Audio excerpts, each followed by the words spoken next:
السلام علیکم ورحمۃ اللہ وبرکاتہ۔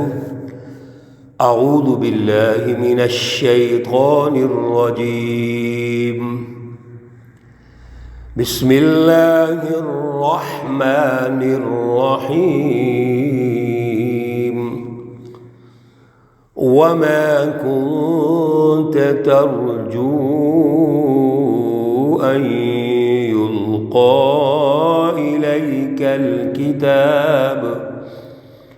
إليك الكتاب إلا رحمة من ربك فلا تكونن ظهيرا للكافرين۔ صدق الله العلي العظيم۔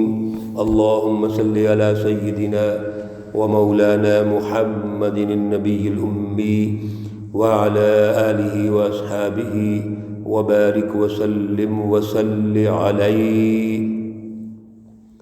معزز سامعین و سامعات، سورۃ القصص پارہ نمبر 20، آیات مقدسہ نمبر 86، 87 اور 88 ہیں، اور الحمدللہ سورہ مقدسہ کی آخری آیات ہیں۔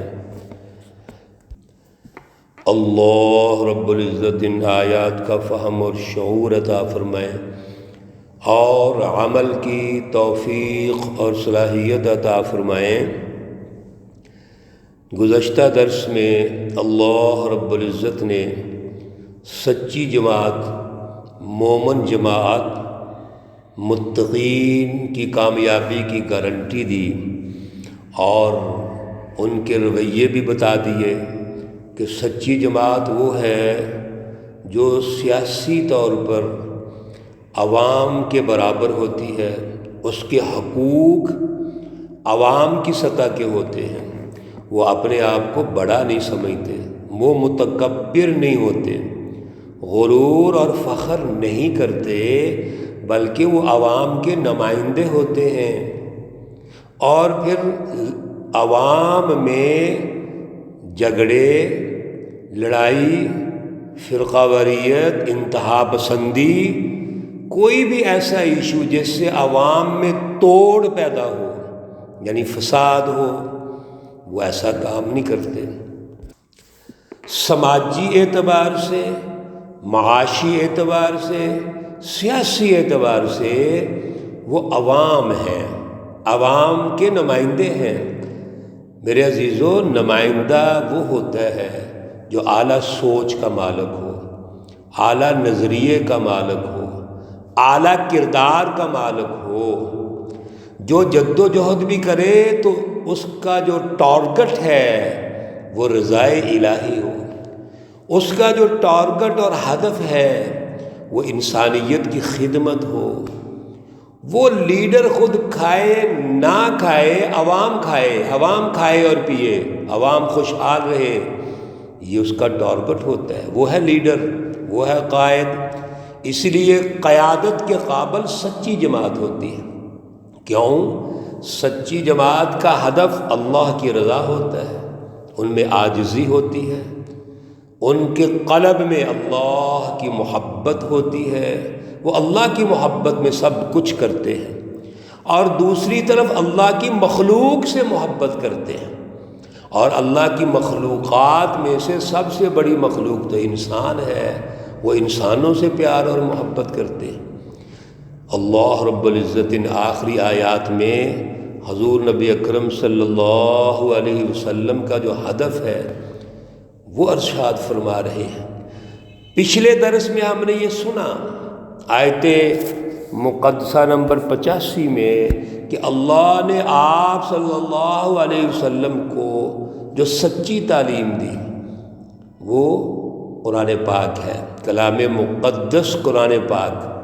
اب اس کلام مقدس قرآن پاک کی رٹ کو قائم کرنا ہے، سب سے پہلے قومی انقلاب لے کے آنا ہے۔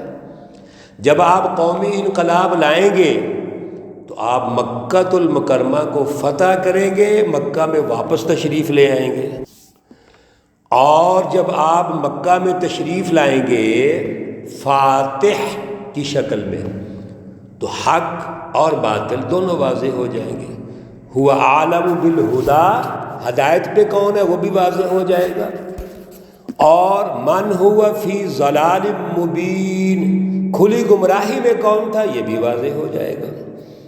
اللہ رب العزت اس سچی تعلیم کی اہمیت کو انسانی سوسائٹی کے لیے اگلی آیت میں ارشاد فرماتے ہیں، وَمَا كُنْتَ تَرْجُو، آپ کو یہ امید نہیں تھی، توقع نہیں تھی، أَن يُلْقَى إِلَيْكَ الْكِتَابِ، کہ یہ کتاب مقدس قرآن پاک آپ کی طرف بھیجی جائے گی، آپ کی طرف اتاری جائے گی، إِلَّا رَحْمَةً مِّن رَبِّكَ، اور یہ کلام مقدس تو اللہ کی طرف سے رحمت ہے۔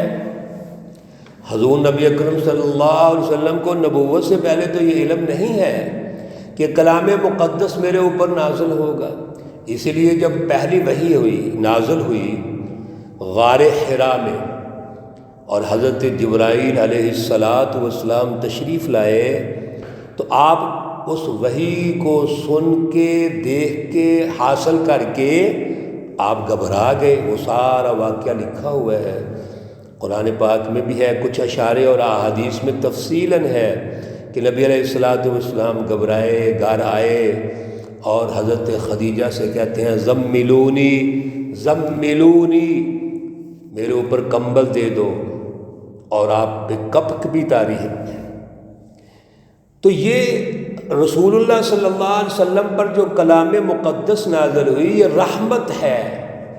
رحمت کے بارے میں پہلے بھی ہم نے گزارشات کی ہیں۔ رحمت ان معنوں میں ہے کہ اس پر چل کر سوسائٹی ترقی کرے گی۔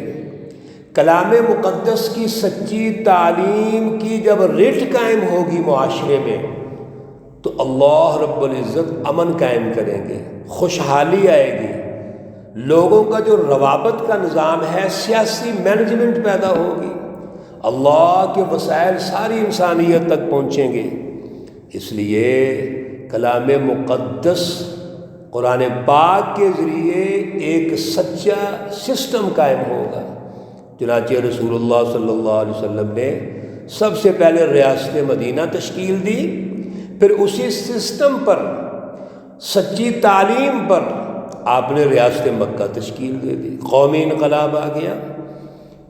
اللہ رب العزت نے جھوٹی جماعت ابو جہل جو اس دور کا فرعون ہے، اور جو آپ کے مقابلے میں کفار ہیں، تجزیہ ارشاد فرمایا کہ ان کے بارے میں پریشان نہ ہوا کریں۔ رسول اللہ صلی اللہ علیہ وسلم پریشان ہوتے تھے، میری برادری ہے، میرے رشتہ دار ہیں، اور پیچھے ہم نے عرض کیا تھا لعلک باخع نفسک، یہ آپ کے نفس میں، اندر دل میں جو بات تھی، یہ ایک طبی بات تھی، فطرتی بات تھی۔ اللہ کے نبی بھی ہیں، سچے نبی ہیں اور خیر خواہ بھی ہیں، تو اللہ فرماتے ہیں فلا تکونن، بس آپ مت ہوں ظہیراً مددگار للکافرین، کافروں کے۔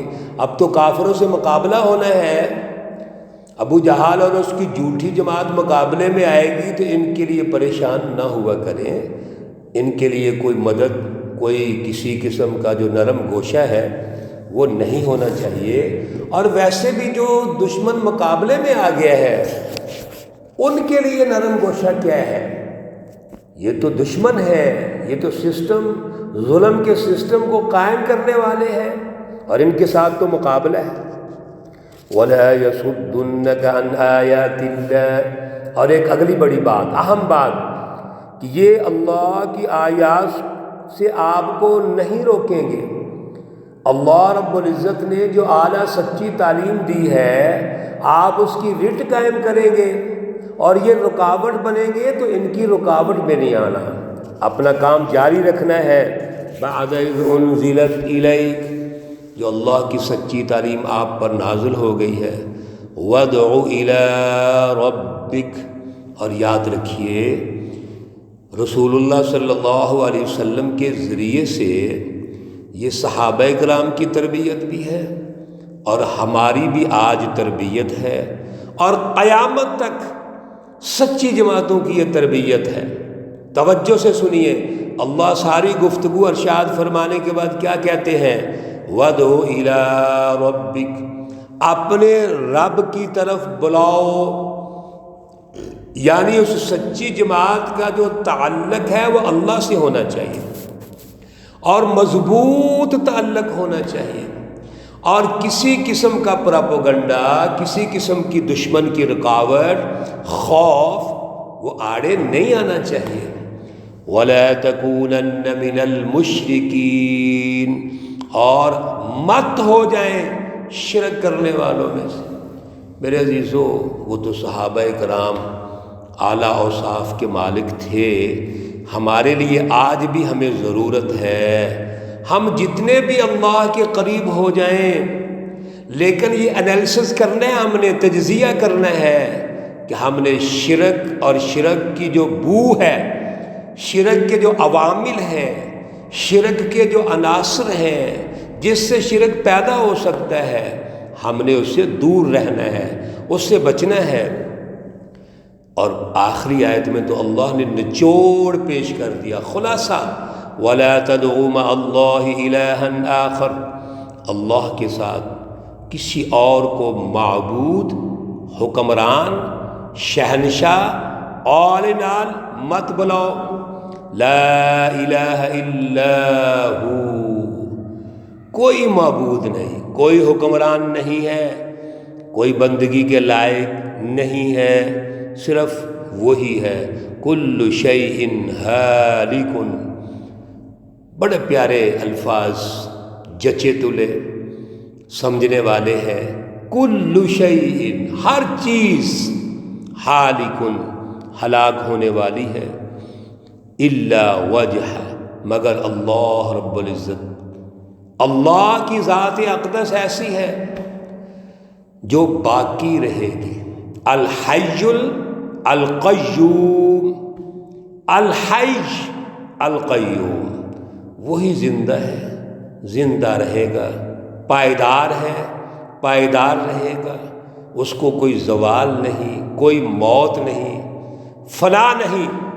باقی کل شیء، اور کل شیء میں سب کچھ آ گیا، سارے مخلوقات آ گئی، اور مخلوقات کے علاوہ یعنی جو جاندار مخلوقات ہیں ان کے علاوہ باقی ساری مخلوقات بھی آ گئی، بے جان، جاندار، ہر طرح کی چیز، کل شیء ہالک، سب تباہ ہو جائیں گے، ہلاک ہو جائیں گے، مٹ جائیں گے۔